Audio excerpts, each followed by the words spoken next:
সরকার যেভাবে চলছে তাতে অবস্থা দৃষ্টে মনে হয় সমস্ত ক্রেডিট শেখা। এর কারণ হলো এত সুন্দর একটা অর্থনীতি রেখে গেছে যে ইচ্ছা মতো আপনি 20,000 কিলো খাল কাটছেন। এই খাল তো লন্ডন থেকে টাকা আনা হয়নি, আমেরিকা থেকে টাকা হয় না। এই টাকা তো আমাদের রাষ্ট্রীয় টাকা, কোষাগারের টাকা। তো সেই টাকা আয়দার ইউনূস সাহেব দিয়ে গেছে অথবা শেখ হাসিনা দিয়ে গেছেন, নাহলে টাকা আসবে কোথায়? এক মাসে এই প্রধানমন্ত্রীকে আপনি আসলে কেমন দেখলেন, আপনার বিশ্লেষণ? আমরা তো সবসময় ক্ষমতার, তো উনি যে উদারতা দেখাচ্ছেন, রাস্তাঘাটে খোলামেলা চলাফেরা করছেন, তারপর নিজের ব্যয় সংকোচন করছেন, যথাসম্ভব ভালো মানুষই দেখানোর চেষ্টা করছেন, হেলিকপ্টার ব্যবহার না করে প্লেনে যাচ্ছেন, কৃষক কাঠ খাল কাটা থেকে শুরু করে সেই একটু খাল কাটার জন্য ঢাকা থেকে মানে পুরো বহর নিয়ে তারপরে উত্তরবঙ্গে গিয়ে সেখানে খাল কেটে আবার দিনে দিনে ফেরত আসা।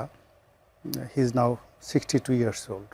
এটা চারটিখানি কথা না, এখানে আপনার আন্তরিকতা থাকতে হবে এবং ডিভোশন থাকতে হবে, আদারওয়াইজ এই পরিশ্রম কেউ করতে পারে না। সবাই তো মানে ওই যে বলে রুমের মধ্যে অফিসের মধ্যে বসেই সুইচ টিপে।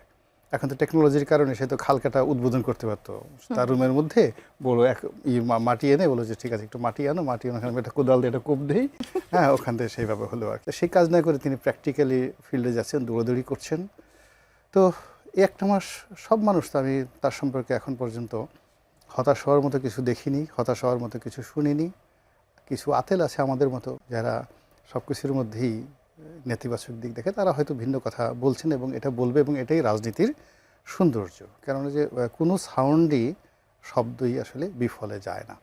তো সেই অর্থে সরকার চেষ্টা করে যাচ্ছে এই। আর যেটা হলো যে আমরা যে কারণগুলোতে খুব ভয় পাচ্ছি, ভয় পাচ্ছি হলো 15 বছরের যে অব্যাহত যে ডিস্ট্রাকশন, আইনশৃঙ্খলা ডিস্ট্রাকশন, বিচার ব্যবস্থা, তারপরে ফাইন্যান্স, অর্থনীতি, কর্মসংস্থান, শিল্পায়ন, এবং এটা আবার ডক্টর মোহাম্মদ ইউনূসের জমানাতে আরও ম্যাসিভ খারাপ অবস্থায় গেছে।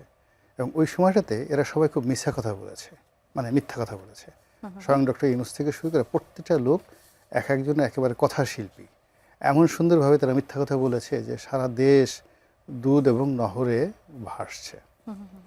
তো সেই দিক থেকে নতুন সরকার আছে, আমি মনে করি তাদের উচিত হলো যে অর্থনীতি এবং যে অন্যান্য যে জায়গাতে রাষ্ট্র ব্যবস্থাপনায় তারা যে সমস্যাগুলো মোকাবেলা করছে সেইগুলোর ব্যাপারে খোলামেলা জাতিকে জানানো এবং বলার। তাতে করে হয় কি যে একটা ট্রান্সপারেন্সি থাকবে।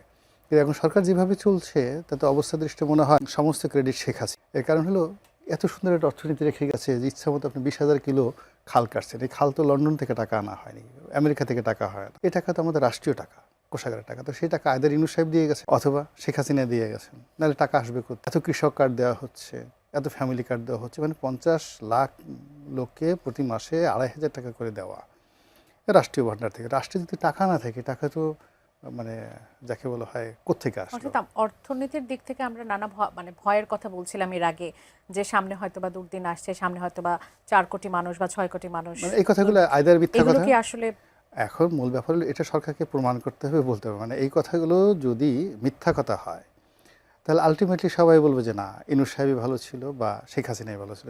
মানে আলটিমেটলি সব কিছুই আগের সরকারের ওখানে চলে যাবে।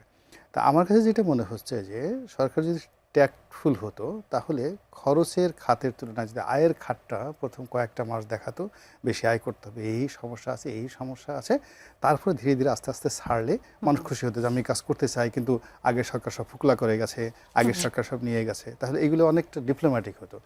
কিন্তু এখন যেভাবে রাজভাণ্ডার থেকে টাকা বেরোচ্ছে আর যেভাবে খরচ হচ্ছে, তাতে মনে হয় যে তো ওখানে টাকার বস্তা রেখে যাওয়া।